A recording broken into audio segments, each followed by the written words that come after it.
Welcome to Digital Purchase Order. This is a quick introduction on how to amend a purchase order. This feature is quite important because no user in DPO should be able to open a PO and make direct adjustments without the prior consent of the approvers. Therefore, any changes within a PO require an amendment, which then requires a new approval. No worries about the actual purchase order ID.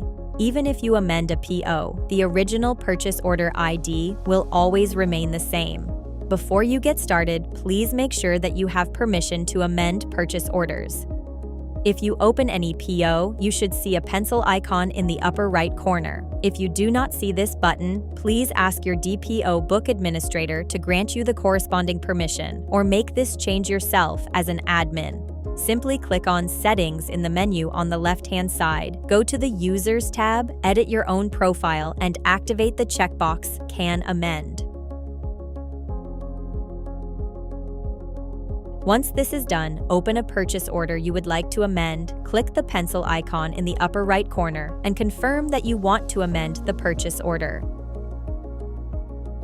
This will take you back to the purchase order editor, where you can add new items, edit existing ones, or update supplier, department, or component information. After finalizing the amended PO, you will notice that the system keeps the original purchase order ID, but adds a revision number.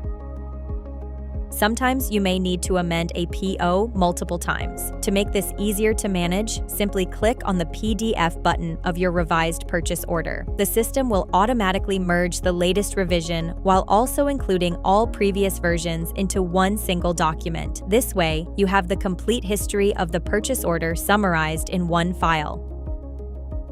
If you have any further questions, please send us an email at support@digitalpurchaseorder.com or call us at +1 888 37 67254. We can also arrange a demo appointment with you. Simply contact us via email and we will schedule a call at your earliest convenience.